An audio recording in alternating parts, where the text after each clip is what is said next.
இந்த மாநில வாரியாக இன்னும் தொகுதிகளை மறுசீரமைப்பு செய்வது அப்படின்றது நம்முடைய எண்ணிக்கையை, குறிப்பாக தமிழ்நாடு போன்ற மாநிலங்களுக்கு அது பேரிடி, அது தலைக்கு மேல் தொங்கக்கூடிய கத்தி அப்படின்னு இந்த தீர்மானம் சொல்லுகிறது. இன்னும் சொன்னால் உத்தரப்பிரதேசம் போன்ற மாநிலங்கள் இல்லை ஹிந்தி பேசுகிற மாநிலங்கள் மட்டுமே ஒரு பிரதமரை தீர்மானித்து விடக்கூடிய வாய்ப்பும் இருக்கிறது தானே? இல்லை, அதாவது எப்படின்னா, அதுக்கு முன்னாடி திரு ஸ்டாலின் இப்போ இந்த 2 தீர்மானத்துக்குமே வந்து அதிமுக எதிர்ப்பு தெரிவிக்குது. அதில் காங்கிரீட்டாக இருக்கும், அதில் எந்த விதமான உங்களுக்கு டவுட்டும் வேணாம். அதை தாண்டி இது போன்ற ஒரு தீர்மானங்களையோ இல்லை இந்தியாவிலே ஒரு பொதுவான நிகழ்ச்சி நடக்கிற போது தான் முன்னிலைப்படுத்திக் கொள்ள வேண்டும், தான் அதை முன்னெடுத்தேன் என்று பிரகடனப்படுத்திக் கொள்ள வேண்டும் என்று திரு ஸ்டாலின் பிரயத்தனப்பட்டு ஒவ்வொரு விஷயத்தையும் செய்கிறாரு. அது ஃபெயிலியர் தான் ஆகுது. ஃபார் எக்ஸாம்பிள், ராகுல வந்து 2019 அவர் தான், யாருமே சொல்லலை, காங்கிரஸே சொல்லலை அவர் பிரதம மந்திரின்னு. இவர் தான் பிரதம மந்திரின்னு மெட்ராஸில் கூப்பிட்டு வச்சு சொன்னார். அவுட் ஆயிட்டாரா? திரும்பவும் இப்போ யார் பிரதம மந்திரினே தெரில. அதுபோல் இப்போ இந்த ஒரு நிகழ்ச்சியை இவங்க எடுத்துருக்காங்க, ஒரே நாடு ஒரே தேர்தல், பைஃப்ரிகேஷன் வந்து பண்ணக்கூடாது அப்படின்னு சொல்லி எடுத்துருக்காங்க. நல்ல விஷயம் தான். ஆனால் இவர் எடுத்துருக்கிறாருன்றது தான் பயமாக இருக்குது எனக்கு. இப்போ இது ஏன்னா நடக்குமா நடக்காதான்ற ஒரு டவுட் எனக்கு, ஒரு பர்சனலாக எனக்கு ஒரு ஆஸ் அன் இண்டிவிஜுவல் எனக்கு இருக்குதுன்னு வச்சுக்கோங்களேன். அதுதான் ஒரு பயம், வேறு ஒன்றும் கிடையாது. அதை தாண்டி ஒரு அரசாங்கம் ஒரு உத்தரவை பிறப்பிக்கிறது. அந்த உத்தரவின் அடிப்படையிலே ஒரு மாநில அரசாங்கம் என்பது அதை கடுமையாக அதை இம்ப்ளிமெண்ட் பண்ணி அதை மக்களிடத்தில் கொண்டு போய் சேர்த்து மிகப்பெரிய அளவில், நீங்கள் சின்ன வயசில் பார்த்துல சோறு விளம்பரம்லாம் எழுதிருப்பாங்க, முக்கோணம் படம் போட்டு ரெட் கலரில் ஒரு முக்கோணம் போட்டிருக்கோம், ஒரு மேல் ஒரு ஃபீமேலு, 2 குழந்தைங்க சின்னதாக ஒரு ஜிட்டு போட்டு ஒரு பொம்பளை பிள்ளை, ஒரு சின்ன ஒரு பையன் பைய வச்சுட்ட மாதிரி ஒரு படம் நீங்கள் பார்த்துருப்பீங்க சின்ன வயசில் ஸ்கூல் போகும்போது நிறைய தெருவில் இருக்கும். இது போல எல்லாம் ஒரு பிரச்சாரங்களை செய்து தமிழக அரசாங்கம் மக்கள் தொகையை கட்டுப்படுத்தி இருக்கிறது, குடும்ப கட்டுப்பாட்டை வலியுறுத்தி இருக்கிறது. அதன் மூலமாக இன்றைக்கு ஒரு குழந்தை இருக்கக்கூடிய குடும்பங்கள் 1 கோடி குடும்பங்களுக்கு மேல் இருக்கிறது. அப்படி இருக்கிற போது ஒரு அரசாங்கத்தினுடைய திட்டத்தை முழுமையாக நாங்கள் அதை அமல்படுத்தியதனுடைய பனிஷ்மெண்ட் எங்களுக்கு. இப்போ நீங்கள் மக்கள் தொகையின் அடிப்படையில் நீங்கள் பைஃப்ரிகேஷன் பண்றீங்கன்னு சொல்லி சொன்னா, ஏறத்தாழ தமிழகத்திலே இப்போது தமிழகம், பாண்டிச்சேரி உட்பட 40 தொகுதிகளிலே 9 தொகுதிகளை நாம் இழக்க வேண்டிய சூழ்நிலைக்கு வருவோம். அப்போ 9 நாடாளுமன்ற உறுப்பினர்கள் நாம் இழப்போம். ஏற்கனவே 38 நாடாளுமன்ற உறுப்பினர்கள் இங்கே போய் என்ன பண்றாங்கன்றது அது வேற விஷயம். ஆனால் இத்தனை பேர் நம்ம அங்கே போய் நம்மளுடைய உரிமைகளை எடுத்து சொல்லியும், ஆனால் எந்த விதமான உரிமையும் நான் பெற்று வர முடியாத ஒரு சூழ்நிலை இருக்கிற போது, இதிலே மேலும் 8-9 நாடாளுமன்ற உறுப்பினர்களை குறைக்கிற பட்சத்தில் நம்முடைய உரிமை, நம்முடைய குரல் வழியை நெரிக்கக்கூடிய ஒரு செயலாகத்தான் இதை பார்க்க வேண்டும்.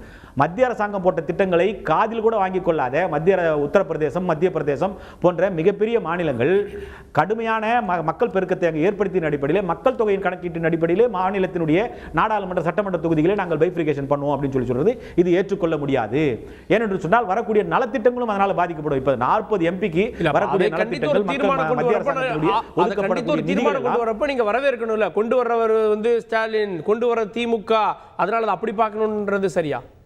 ஐயா தம்பி, இல்லை கார்கே, சாரி தம்பி தமிழரசன் வச்சேன். கார்கே, அதாவது நான் முதலே தான் சொல்லிட்டேன், நாங்கள் 2த்தையும் வரவேற்கிறேன் அப்படின்னு சொல்கிறேன். நான் வரவேற்கிறேன்.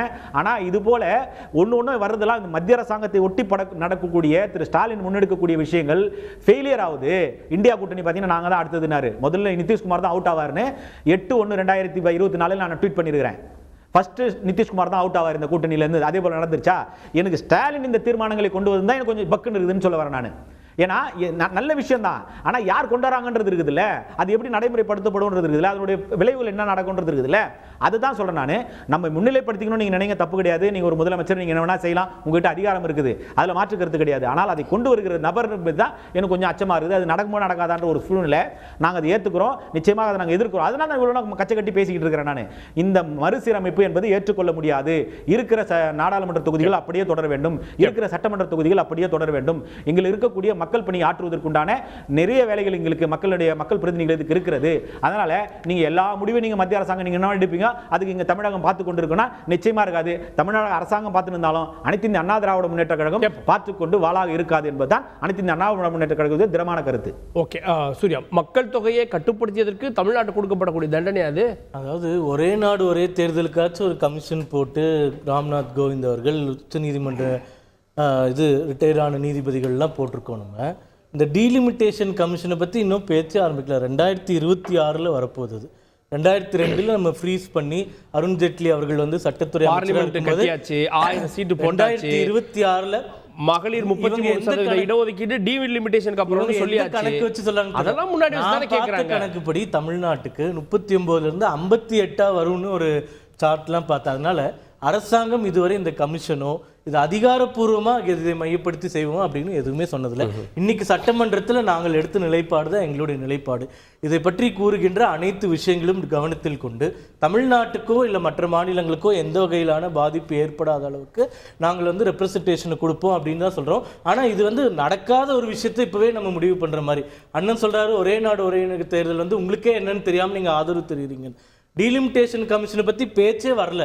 நான் இதை எப்படி பார்க்குறேன்னா, திமுக அவர்களுடைய கிளாம்பாக்கம் ட்ராஜடியிலிருந்து மற்ற ட்ராஜடியெல்லாம் மறைப்பதற்காக எப்பயும் போல மத்திய அரசு அதிர்த்து ஏதோ ஒரு தீர்மானம் போடணும்னு போட்டுட்டு அந்த பாலை வந்து அந்த பக்கம் தள்ளி விடுற மாதிரி சம்மந்தம் இல்லாத ஒரு விஷயம். இதை பற்றி ஒரு அறிவிப்பு வந்தால் எதிர்க்கிறது ஓகே, அதை பற்றி அறிவிப்பே வரல, எப்போ வரும்னே தெரியல. அதை எதிர்க்கிறது வந்து இல்லாத ஒரு எதிரியை போய் நீங்கள் போய் சண்டை போடுற மாதிரியான இல்லவே இல்லையே. அது எப்போ 26 தான் 26 மறுவரையறைக்கான காலம் வருது. பாப்புலேஷன் பேசிஸ் நம்ம சொல்லல, எதன் அடிப்படையில் சொல்றீங்க எதுவுமே தெரியாது. அதை பத்தின ஒரு வரைவு கூட இப்ப இல்லாதப்ப அதை எதிர்த்து என்ன பண்ண தொகுதி மறுவரையை பத்தின எந்த ஆலோசனையும் இல்லை. ஏன் வந்து திமுக இதை முன்னெடுக்குது தீர்மானமாகன்ற கேள்வி எழுப்புறாங்க.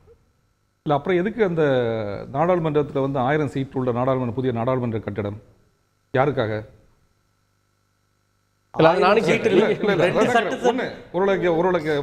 கேட்டேன். ராமரோட வானர சேனைகளை வந்து உட்கார வைக்கிறதுக்கா? வானர சேனைகளை வந்து உட்கார்ந்து தப்பு இல்ல, தெரியாம கேக்குறேன். ரெண்டாவையும் சேர்த்து உட்கார வைக்கிறதுக்கு இப்ப இடம் இல்ல, அதனால அதிகமா வச்சிருக்கோம். ரெண்டாவது, ஒன்றிய பாரதிய ஜனதா அரசாங்கமே வந்து மகளிர் இடஒதுக்கீடு கொண்டு வரும்போது ரொம்ப தெளிவா சொன்னாங்க. இப்போ எங்களால் அதை கொண்டு வர முடியாது.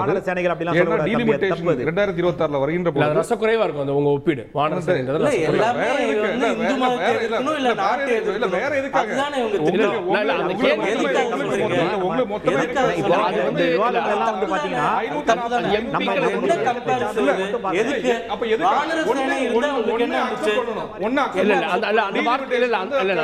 இருக்கு. நாங்க வந்து இல்ல சார் 26ல வரும்னு சொல்லிட்டோமே. தைரியமா வந்து சொல்லணும். 26ல வந்தா போது எதுக்குன்ற கேள்வி வரைக்கும் ஓகே. அந்த ஒப்பீடு வந்து தரக்குறைவா இருக்கும். அந்த சீட் என்ன பண்ண போறீங்க? ஒப்பீடு சரியா அத சொல்லுங்க. 1000 சீட்ல 545 நம்முடைய இயக்கத்தை சார்ந்தவர்களே முகம் சுளிக்கிற மாதிரி நம்ம பேசிர கூடாது. தயவு செய்து அதை மனதில் வைத்து பேச வேண்டும் தம்பி காந்தி. அது எம்பிக்கள தரக்குறைவா. தைரியமா சொல்லுங்க. இன்னொரு தடவை நீங்க தைரியமா சொல்லுங்க. அப்ப எதுக்காக 1000 சீட் சொல்லுங்க? என்ன எதுக்காக திரும்பி சொல்லுங்க. 1000 சீட் இந்து மதத்தை வந்து இந்து மதத்தை படிப்பது, இந்து கடவுள்களை படிப்பது, இந்து மதத்தை படிப்பது தைரியம் இல்ல. இன்னொரு தடவை சொல்லுங்க. நீங்க திரும்பி ஒரு நிமிஷம் சூர்யா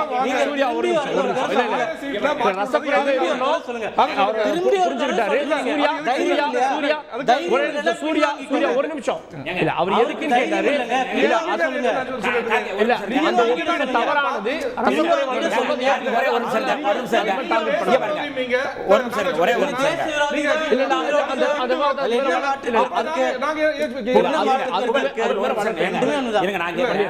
வானரங்கள் சொன்னா இந்து மதத்துக்கு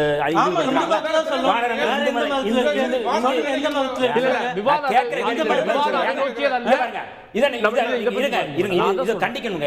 என்னங்க செய்திகளை உடனுக்குடன் தெரிந்து கொள்ள உடனே சப்ஸ்கிரைப் பண்ணுங்க.